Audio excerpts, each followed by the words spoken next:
How's it going, Guardians? Refund here, and welcome to another video. So today I wanted to talk about something that I found to be quite the problem in Destiny 1.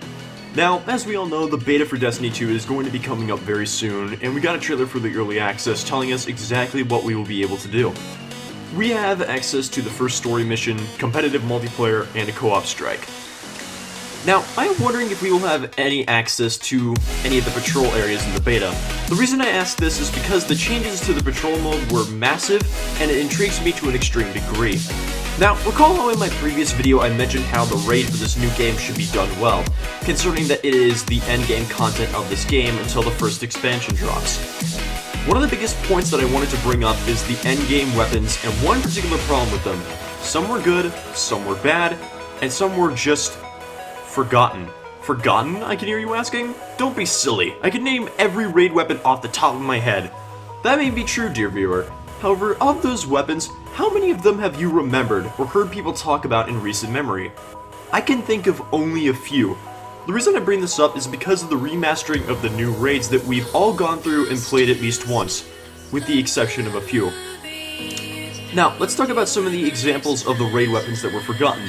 The Praetorian Foil, the Heathen Vengeance, the Light of the Abyss, the Song of Ute, the Fang of Ute, the Doom of Kelkis, the Silence of Arn, Elam's Frenzy, heck, every Wrath from the Machine weapon that isn't the Genesis chain.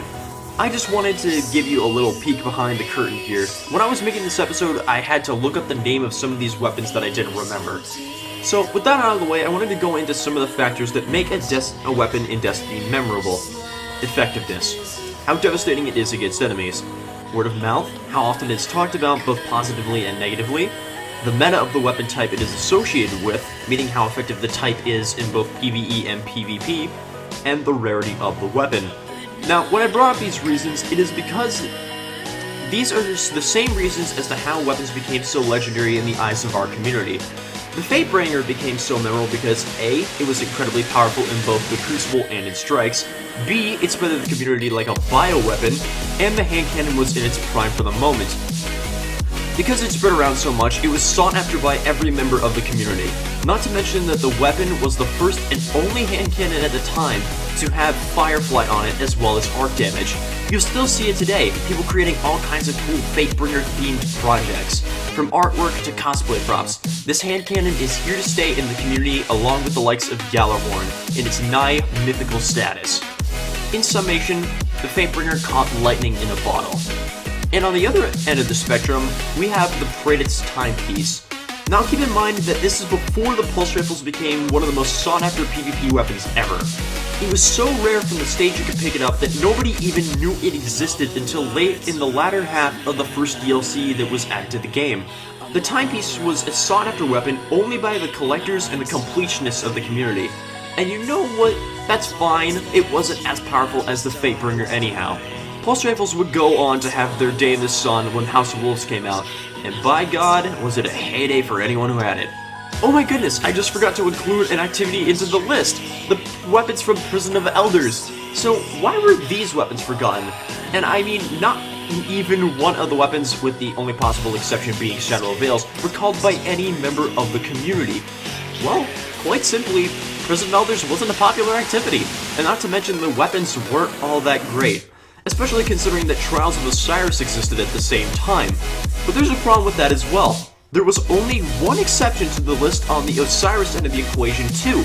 It's not to say that the weapons were all awful, it's just that there were so many better options. Why use the Astral Horizon when the Fellwinter's Lie was available? Why use the Eye of Soul when you could use that brand spanking new Final Realm NVR? As many people did in the past, including myself. Again, they were a collectible rather than a viable competitive option. If you stop and think about it, it's bizarre, right? I mean, sure, raid should be about the journey just as much as the destination, but when the destination isn't that compelling, why go on the trip at all? So, how exactly can we, the Destiny community, prevent these weapons from being forgotten? Sadly, there isn't much that we can do to get these weapons to be as memorable as the other weapons that we've come across. If a weapon isn't good enough, or even bad enough, it just gets lost in the sands of time. Why did I bring this up? Well, what gave me the idea was when I was playing Crucible several days ago, and I never came across any of the weapons from the Reformed Rage of the Masters I played. When, in year 1, I came across a Found Verdict, Praetor's Revenge, and Corrective Measure in nearly every game I played. Now, there are far more reasons as to why these things are forgotten than what I have mentioned.